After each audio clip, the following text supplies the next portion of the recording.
Hello and thanks for tuning in to Let's Talk Business. I'm Luke. And I'm Jacob. This week, we're talking about how to theoretically solve world hunger. But first, we wanted to give you a little notification. Uploaded Wednesday at around 11 o'clock, we uploaded a Let's Talk Gaming episode. It is great. What do we talk about? We talked about Giant Software, which is famous for making a game called Farming Simulator. You might be like, well, heck, I'm not going to watch that. It sounds so boring. Why should they look at it? I mean, you may, from the name, Farming Simulator sounds very boring, but it's actually an exciting game. So I just recommend watching the video and then checking out what Farming Simulator is really all about. So now getting into the video. What do you think the cheapest food is? We found a food that could solve world hunger. What do you think it is? caviar. No! That's like $5,000 a plate. Okay, the cheapest food is ramen noodles, and we found it on sale on Target.com. There'll be a link in the description. No, I'm kidding. We're done with that. we're done with that. For 29 cents. What do you say? About that price? What do you think? You think it's a decent price for a pack of ramen noodles? It's decent, but it's still not even close, I bet, to the actual price it takes them to make it. So okay, so how many people are hungry in the world right now? So we found that 795 million people around the world are starving. Okay, so if we do that and we times that by 0.29 cents, we get 230,550. I said that wrong. Okay, you say it then. $230,550,000 to get. Okay then, so that's not that much money. I mean, it's more than I have.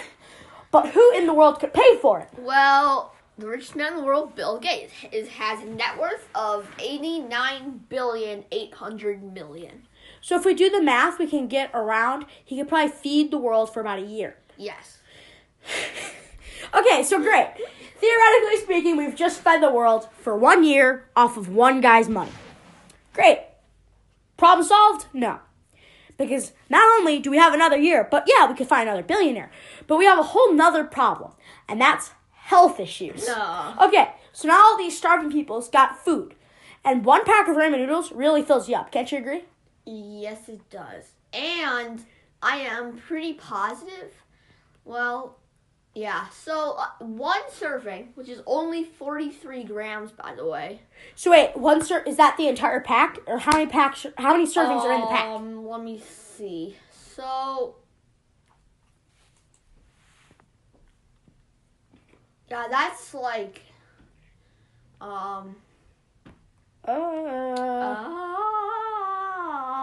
technical difficulties. We'll be right back when we find the number. Okay, we got there. So let's say each family or each person gets one package of ramen noodles, and they eat the whole package. How many calories is it? So that's 371 calories. Now, for like an average American, a diet's like 2,000 calories, something Yeah, like that? about 2,000 calories. Okay, so, if you're hungry, that's not too bad. But let's look at the fat, the saturated fat. Don't worry, it's only 13 grams of fat. And 6 grams saturated fat. All right, so everyone always makes a joke about how much sodium there is in ramen noodles. Sodium is like salt, right? Yeah, that's what sodium is. Yeah, so the FDA recommends only like 1,000 grams of sodium, I believe. 2,000, I think. 2,000. Yeah, it's like 2,000. How much of ramen noodles is sodium? Ramen noodles consists of 1,700 grams of milligrams. Excuse me, if it was grams, that would be like... Boof! No, milligrams. And that's 72% of your daily value. Okay, so great. And then if you have breakfast, lunch, and dinner... in one meal. So, here comes the next problem. Okay, so first of all, we know the nutrition facts. The person just read the nutrition facts. Now, half the people who are hungry don't have water. So how are they going to cook it? Now we need to get water to these villages. And how are we going to get the water to the villages? Well, I have no clue. We're just going to bring up a few jugs of water and cook the ramen noodles. Okay, that's not that bad. We could do that. Or we get them microwaves. Sure. Okay, so again, this is theoretically how to solve it. Okay, so now we have these people, and they're cooking over a fire, so they have the ramen noodles. They eat it. Now, we do this for a whole year. So 365 days, every person in that village gets one package of ramen noodles, right? That would be right. So, if all you did was ate ramen noodles for your entire life, you would die because you're ingesting way more sodium and fat than anything else. All right, so not only we solved world hunger, but we're killing the people that we're we gave killing. food to. After 1 year, we've pretty much killed half of those people. Killed some of them, or severely injured most of them. All right, so now we've run into another problem. Now we have to pay for the medical bills for these people. Because they're dead. Well, not only are they dead, but some of them are just obese now.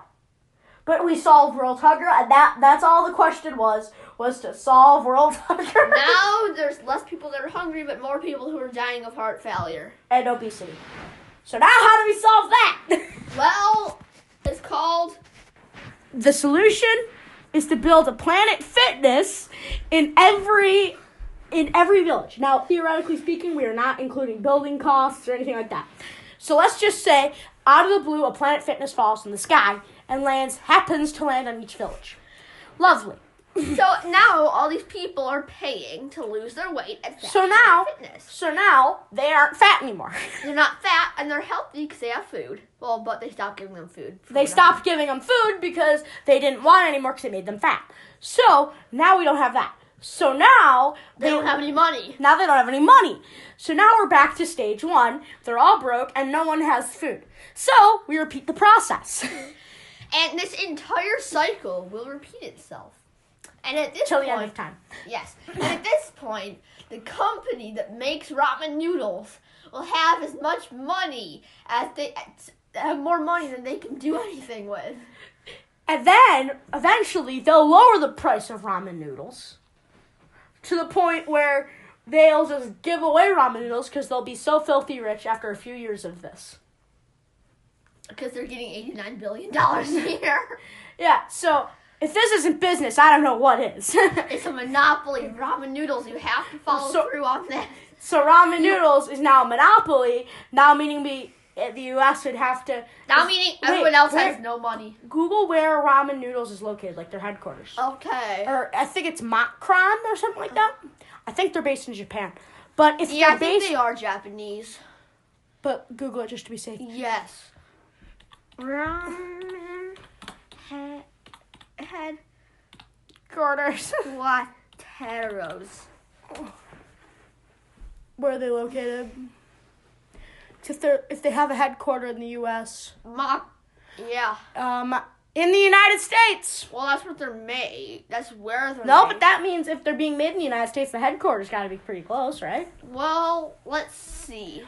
Ooh, hot and spicy ramen noodles with shrimp. Ooh. Oh, boy.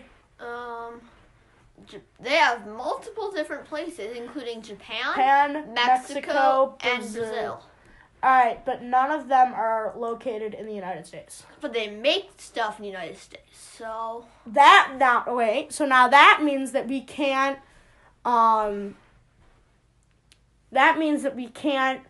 use the Clayton Antitrust Act, which is reinforced with the Sherman Antitrust Act, to get rid of the monopoly. So now we have ramen noodles has a monopoly on the world. Yeah, the end. That's the end of our story. Hope you guys enjoyed. Please do like, subscribe, share, comment. Whatever you gotta do. Like, comment, share, subscribe. I know I'm repeating myself. We really want to get to 100 subscribers. How badly do you want to get to 100 subscribers? Enough to shave my toenails off. Wait. Okay, so we hope you guys did enjoy. If you have another theoretical way to solve world hunger, leave it in the comment section below. And we'll see you guys next week. See ya. Bye for now.